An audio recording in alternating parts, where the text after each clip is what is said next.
vídeo de hoje é um vídeo muito especial, que eu estou recebendo aqui um convidado. Ele é professor, nascido em 1961, já é deputado, né, desde 2006 pelo PSOL, deputado estadual por São Paulo, já foi vereador 2 vezes, candidato a prefeito da cidade de São Paulo e na eleição de 2018 foi o terceiro candidato mais votado para deputado estadual, com mais de 218 mil votos, sendo assim o candidato da oposição ao governo João Dória mais votado. Eu recebo hoje, com muito prazer, o deputado estadual Carlos Gianazzi, do PSOL. Deputado, muito obrigado por aceitar o convite, muito obrigado por nos receber aqui na Assembleia Legislativa do Estado. Obrigado, Leonardo, pelo convite. Vai ser um prazer enorme fazer essa conversa com as pessoas que acompanham o seu canal. Para quem não conhece o deputado, muitas pessoas são de outros estados.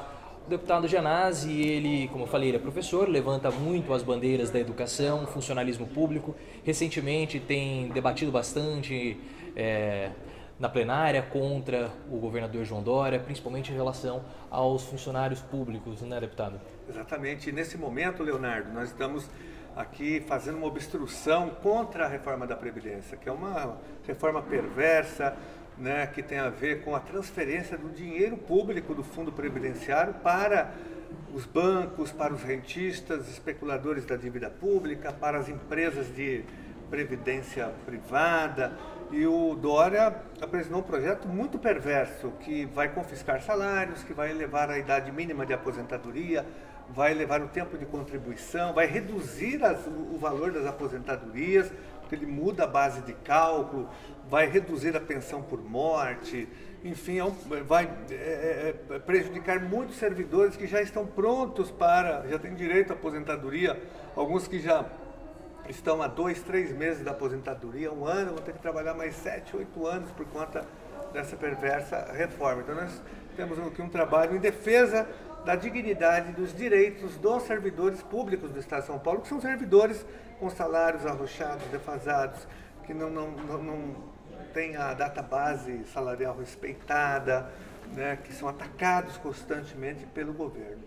E essas duas pautas que o senhor levanta, da educação e também do funcionalismo público, não só localmente aqui no estado de São Paulo, mas também nacionalmente com o governo Bolsonaro, está sendo um assunto bastante discutido, né? Educação com o MEC, o ministro Abraham Weintraub, com toda a sua picardia. Ele é muito bom para provocar, mas com relação ao trabalho dele como ministro é bastante questionável, né? É um ministro, na verdade, eu falo que ele é um sinistro um sinistro contra a educação. Ele está destruindo a educação brasileira, acabou com o Enem, com o SISU, está acabando com as universidades federais, reduzindo o orçamento da educação. Ele cortou verbas da educação básica, das universidades públicas, né, de pesquisa, de pós-graduação, enfim.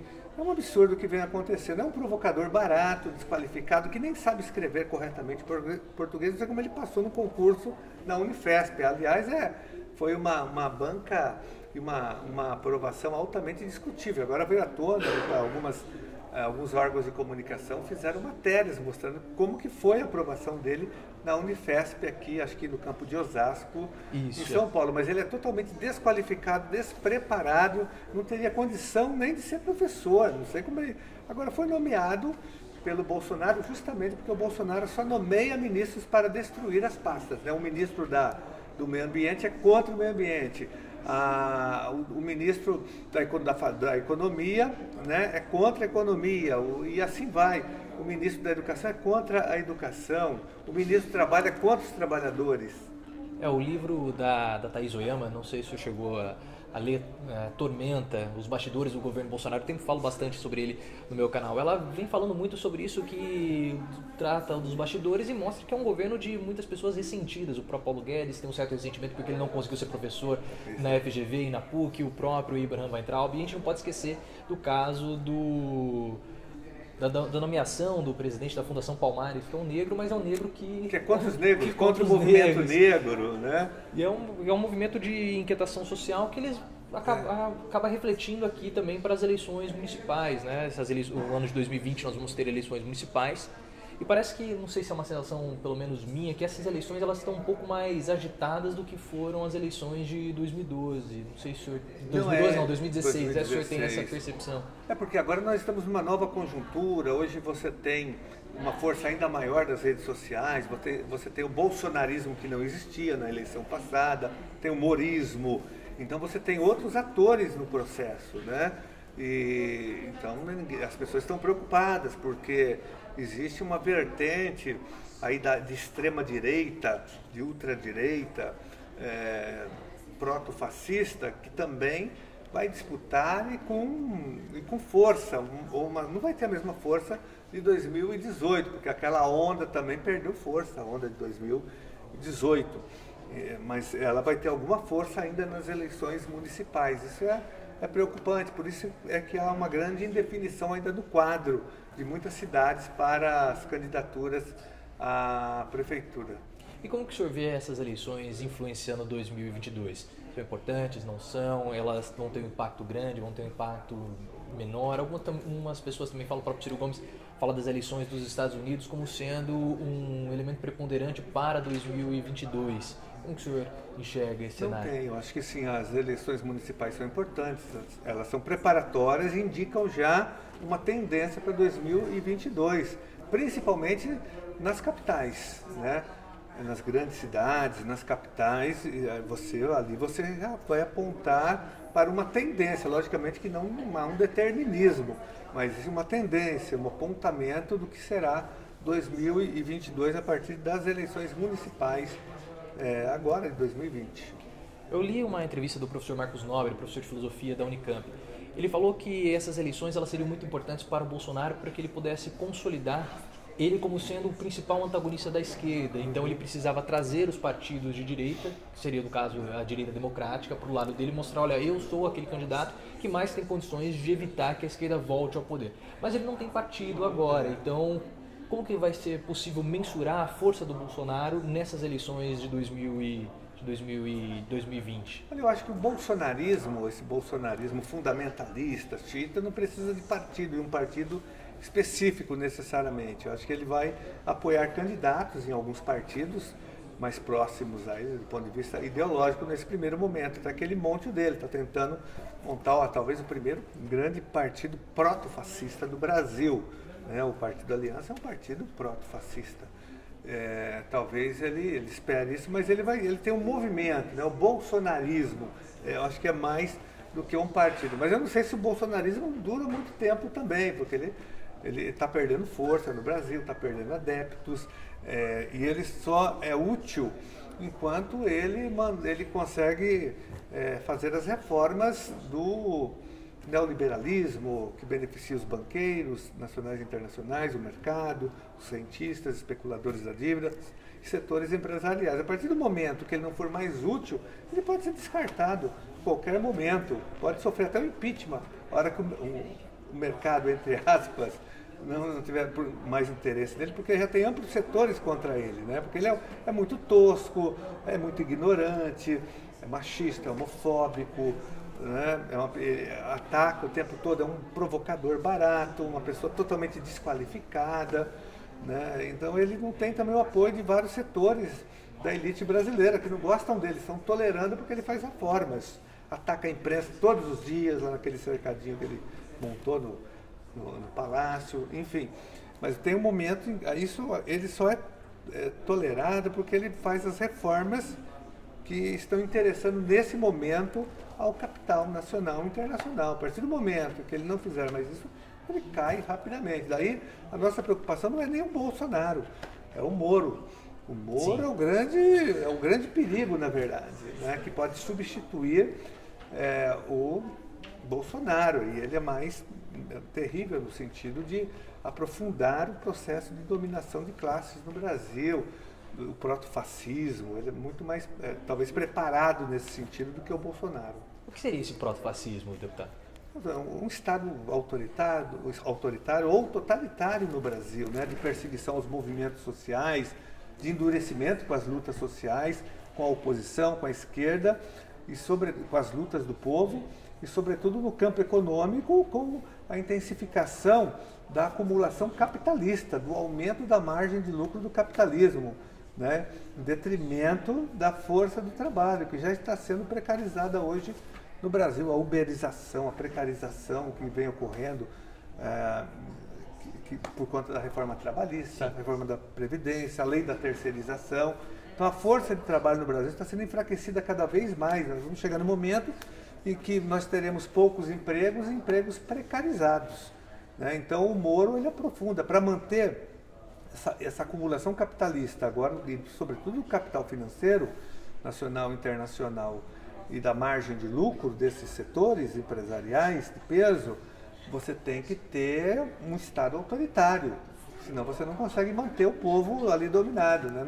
Não basta só o domínio ideológico, tem que ter também ali um domínio pela força bruta, né? A força do judiciário, a lei sendo utilizada para perseguir qualquer tipo de movimentação da população para romper com esse sistema.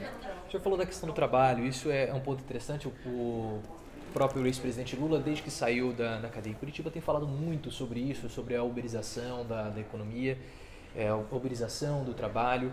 E esse ano nós vamos ter, como nós estamos falando, das eleições municipais. O senhor já é um dos pré-candidatos do PSOL, possivelmente talvez possa disputar as eleições municipais agora.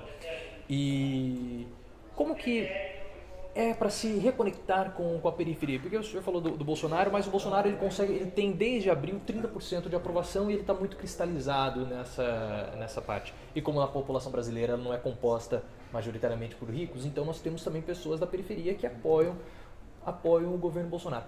Como que vai ser nessas eleições essa retomada da esquerda, ou no seu caso, do PSOL, com a periferia? O senhor acha que a esquerda perdeu a hegemonia da periferia, a hegemonia com as classes mais baixas? Olha, nós temos várias esquerdas. Quando você fala de esquerda, você diz qual esquerda, né? O que é esquerda no Brasil? Nós, do PSOL, por exemplo, sempre estivemos conectados com as lutas populares, com os movimentos de periferia. Nós estamos nas periferias. O PSOL é um partido pequeno, partido de militantes, mas ele surge a partir dessas lutas, né?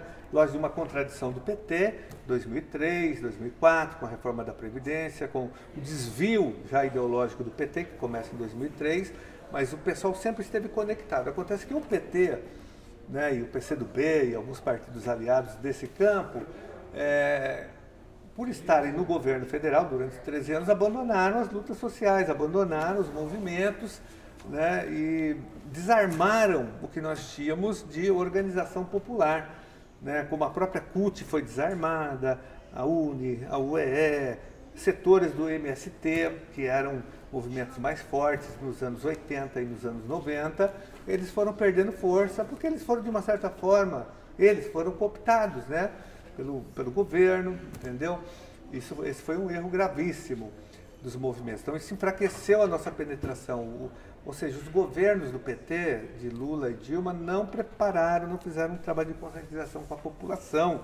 Tiveram méritos, mas do ponto de vista da formação política e ideológica da população, não houve investimento nenhum. Então a população ficou desarmada, nesse sentido, do ponto de vista ideológico, político. A igreja, que nos anos 70 e 80 contribuía com as SEBs, comunidades eclesiais de base, com os trabalhos de periferia, né, e com a teologia da libertação também, ficou altamente conservadora e perdeu também espaço para os neopentecostais, para os evangélicos.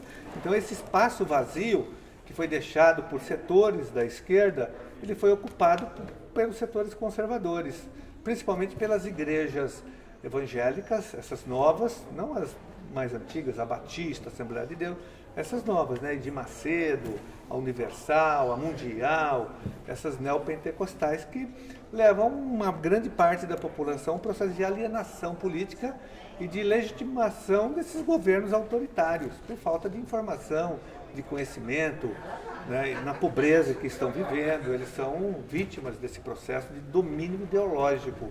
Por isso que a gente vive agora. O pessoal sempre esteve conectado a esses movimentos de periferia, mas o pessoal é pequeno, né? O pessoal tem uma força que tem o PT, não tem a capilaridade que tem o PT, por isso. O Ciro Gomes ele fala em algumas entrevistas a respeito da pauta ideológica, das questões identitárias, melhor dizendo. O senhor acabou de dizer que as igrejas elas acabaram ocupando um espaço que foi deixado principalmente as igrejas neopentecostais. E essas pautas identitárias elas são muito caras aos cristãos.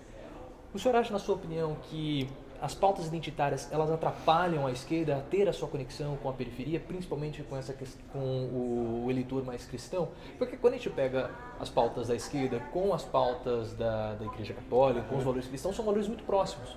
Só que quando a gente começa a olhar, eles acabam indo para a direita e não para a esquerda. A pauta identitária ela atrapalha, ela ajuda? Como que a pauta identitária é importante. A esquerda sempre, historicamente, abraçou essas pautas, né, do movimento negro, do movimento LGBT, do movimento fim das mulheres. Acontece que a nossa grande questão, além dessas questões levantadas, é a luta de classes, é a dominação de classes sociais, entendeu? E esse é o recorte que a gente faz, enquanto partido, o PSOL, pelo menos, partido de esquerda. E é isso que interessa a população. Agora, nós, dentro desse recorte, nós temos que debater essas questões também, que eu acho que elas não atrapalham quando elas são bem colocadas. Você tem que saber fazer esse debate. A questão do aborto, por exemplo, você tem que saber colocar essa questão para a população cristã, né? Porque ninguém defende o aborto, mesmo o pessoal não é a favor, vamos defender o aborto. Não, nós somos contra a criminalização do aborto. Nós não podemos criminalizar uma mulher que fez aborto, ela não pode ser presa, não pode, a lei não pode, o Estado não pode entrar nessa história, entendeu? Aí é uma questão de fórum íntimo da mulher, uma questão de saúde pública, tem outras questões, mas não uma questão, você não pode criminalizar. Então nós temos que fazer esse debate e a pessoa, já fiz esse debate, a minha formação vem da Igreja Católica progressista, Teologia da Libertação, eu tive muita influência de Dom Paulo Evaristo Arnes final dos anos 70, início dos anos 90, Frei Beto. Essa é uma parte quase neopentecostal da Igreja Católica, né? Não, a Teologia da Libertação ela é a parte crítica, né? Que estimula o cristão a entrar na política, a fazer luta social, a denunciar as injustiças sociais. A que tem essa tendência mais pentecostal na verdade, a renovação carismática. Renovação carismática, isso. Do Padre Marcelo. Sim, aí já para nós é um desvio, né, disso tudo. Aí já é porque eles tentam concorrer com as igrejas evangélicas, né? Eles tentam disputar, aí tem a música, a dança, né, a missa das curas. Isso tudo não existe na Teologia da Libertação. A Teologia da Libertação já leva o cristão a participar da luta social e política, reconhecendo as verdadeiras causas das desigualdades sociais e econômicas, né? É isso que faz a Teologia da Libertação. O senhor antes falou a respeito da uberização do trabalho e agora falou de uma tentativa de se reconectar, de se posicionar novamente com o trabalhador, com a periferia. Mas como é possível a esquerda fazer isso se o contexto do trabalho hoje no Brasil ele é completamente diferente daquele contexto que surgiu lá que o PT surgiu, que de fato nós tivemos um grande surgimento das esquerdas nos anos 80, porque naquela época o trabalho ele era um trabalho industrial, o capitalismo ele era o capitalismo industrial, o próprio Lula falou recentemente, as fábricas da Volkswagen tinham 40 mil funcionários, hoje tem 9.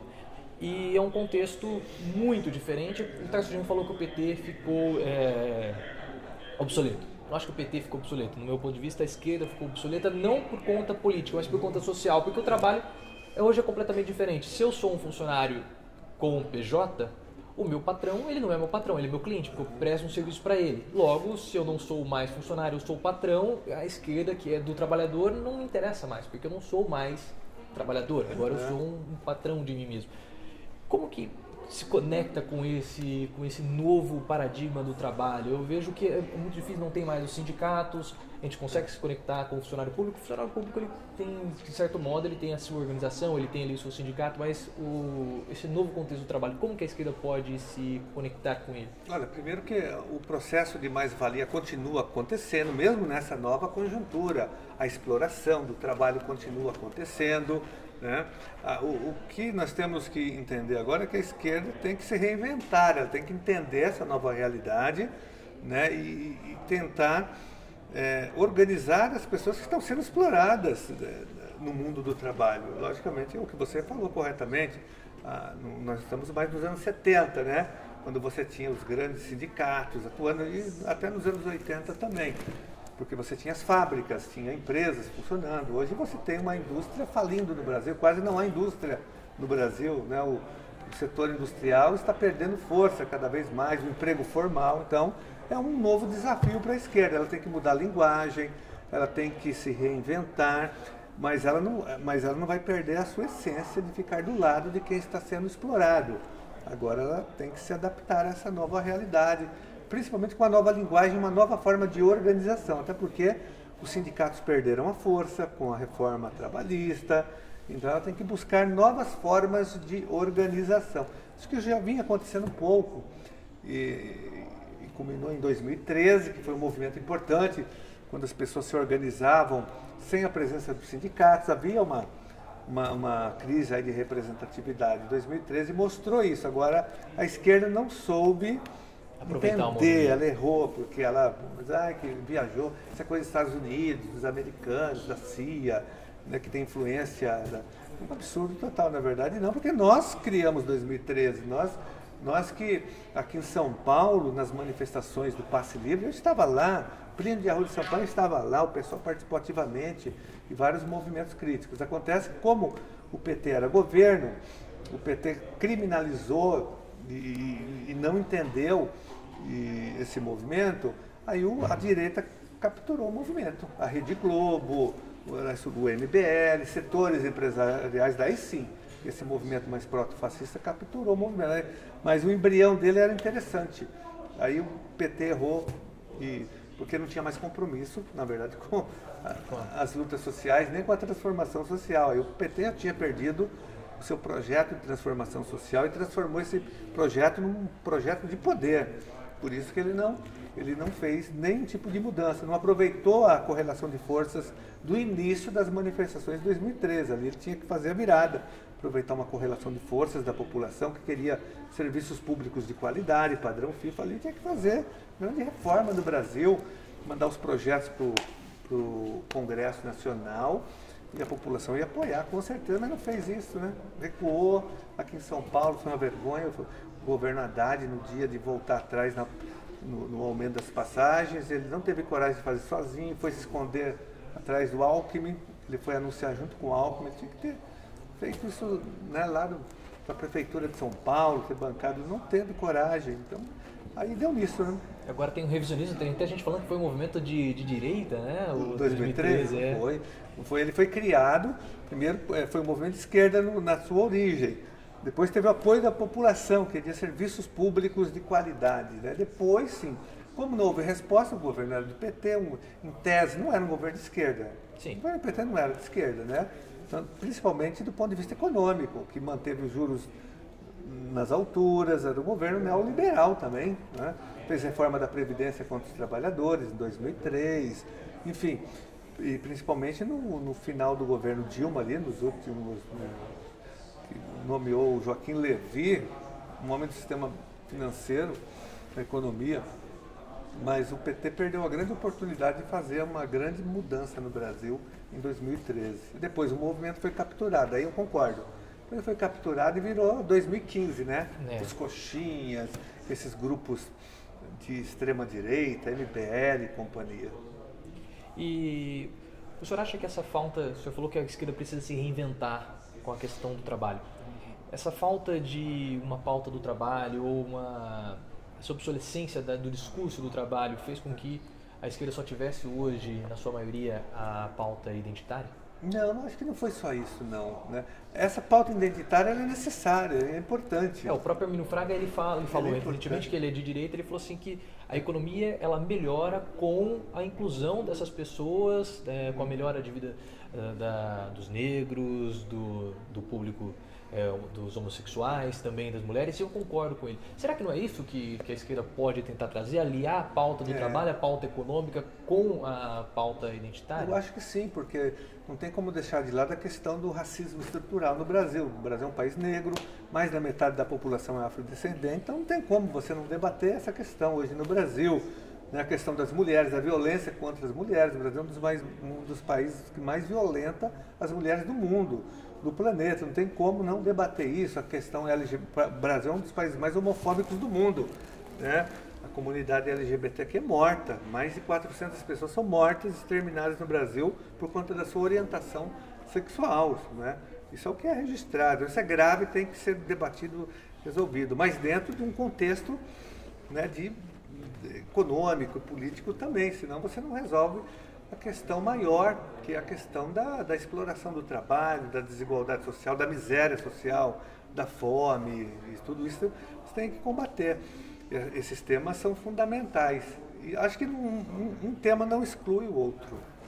E nesse ano, como nós já falamos, o ano de eleição, eleições municipais, o senhor é um pré-candidato. Qual que é o grande projeto que a esquerda hoje tem a apresentar para o eleitor e também para a população de um modo geral? Olha, a nossa grande luta, principalmente aqui em São Paulo, é canalizar os recursos públicos do orçamento para as áreas sociais. Porque São Paulo é a cidade mais rica da América Latina, um orçamento de aproximadamente 60 bilhões de reais, mas uma parte desse recurso vai para a política de desoneração, outro para pagamento da dívida pública, né? Você tem uma grande sonegação fiscal, os setores empresariais não pagam impostos, tem dívida ativa de quase 100 bilhões de reais. Então a nossa luta é no sentido de canalizar o recurso público da prefeitura para, primeiro, a educação pública, que nós queremos fazer um choque de investimento na educação pública de São Paulo, na rede municipal, que eu conheço muito, porque eu sou diretor de escola municipal, fui professor da rede há muito tempo, militante da educação. Então, nós sabemos muito bem que se você investe de verdade na educação, você potencializa as outras áreas.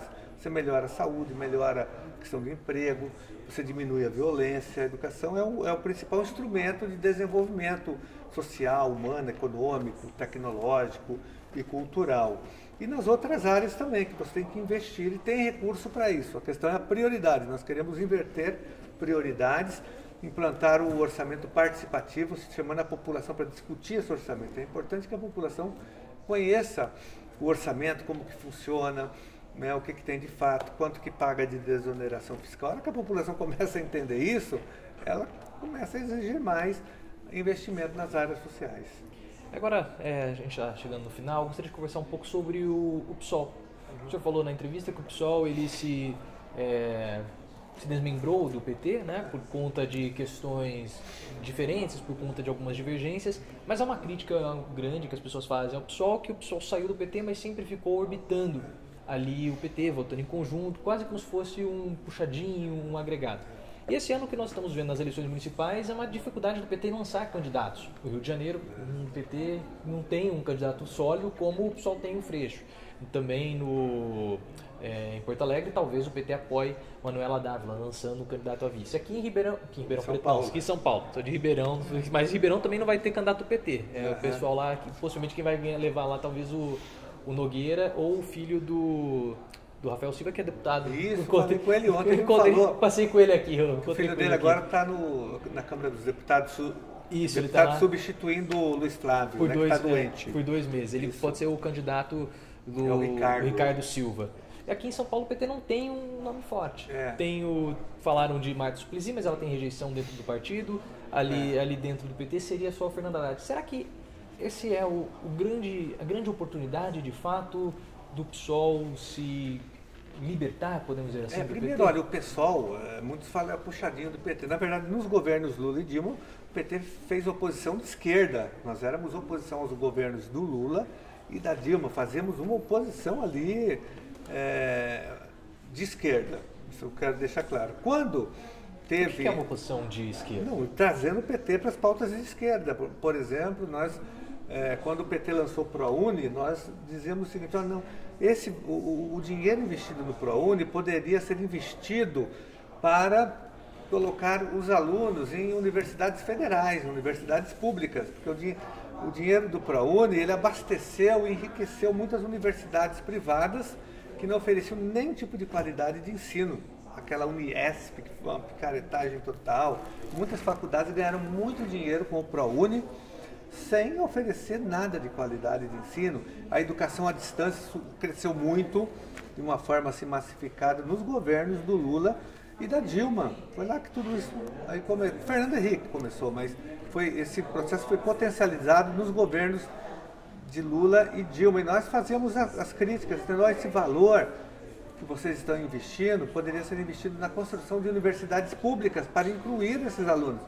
Seria muito mais interessante. Então, era uma crítica de esquerda, né? A reforma da Previdência, que nós fomos contra, a indicação do Henrique Meirelles para o Banco Central, um banqueiro no Banco Central, um partido de esquerda, colocar um representante, ele era do Banco de Boston, foi presidente, um absurdo aquilo, e ele era deputado federal, tinha sido eleito, na época, em 2003, deputado federal pelo PSDB. Vou colocar um deputado federal eleito do PSDB na presidência do Banco Central, um absurdo total, né? Isso daí. Então, essa era a nossa crítica ao PT, entendeu? Uma crítica pela esquerda. Se o PT tivesse nos ouvido, nada disso teria acontecido. Não haveria impeachment, não haveria Bolsonaro, não haveria nada disso. Mas o PT fez alianças com a velha política, com os coronéis da velha política, né? Alimentou a velha política, fez acordos com os banqueiros, com os grandes empresários, vai dar nisso. Né? E nesse momento de transição, quais são os próximos passos, os próximos rumos do PSOL? Não, o PSOL vai continuar como um partido de esquerda, né? Um partido socialista, um partido independente, que não tem nada a ver com o PT. O fato é que na luta contra o governo Bolsonaro, como foi contra o governo Temer, aí você tem a unificação na oposição contra as medidas do governo. Então, o PT foi contra a reforma da Previdência do Temer, contra a reforma da Previdência do Bolsonaro, e nós também. Então, dá a impressão que nós estamos juntos, mas nós estamos juntos na oposição, como aqui na Assembleia Legislativa tem o PT, tem o PCdoB e o PSOL. Nós somos um bloco de oposição ao governo Dória. Agora, não significa que nós tenhamos um acordo entre nós, que nós estejamos irmanados na mesma filosofia. Certo. Deputado, eu gostaria muito de agradecer a sua participação, a sua presença aqui no canal do Professor Leonardo. Gostaria também de agradecer ao Paulo Giraldelli, porque foi ele que passou o contato da assessoria de imprensa aqui da assessoria do deputado Janazzi. Então, Paulo, muito obrigado pelo contato. Agradecer também a toda a assessoria do deputado, que nos tratou muito bem, a minha equipe, a Isabela, todo o pessoal. Também, mais uma vez, agradecer a presença do deputado. Muito obrigado por ter comparecido aqui ao canal. Eu que agradeço. Parabéns, viu, pela sua militância, pela sua contribuição para o debate crítico político da nossa sociedade. É muito importante isso. Certo, deputado, muito obrigado. O deputado tem canal no YouTube, tem Twitter? Tem, é Carlos Janazzi, né? Carlos Janazzi, é só colocar lá no Twitter, Carlos Janazzi Oficial no Twitter, no Facebook, no Instagram, tem o nosso site, Carlos Janazzi também. Estamos em todas as redes sociais. Então, estamos encerrando esse vídeo. Se você gostou, deixe o seu like, deixe também o seu comentário, para que a gente possa repercutir bastante essa entrevista. Compartilhe com as pessoas que você conhece. Se inscreva aqui no canal do Professor Leonardo. Também temos o Twitter, @profileoficial. E também o Instagram, canal Profiléu. Então se inscreva no canal, compartilhe esse vídeo e até uma próxima entrevista.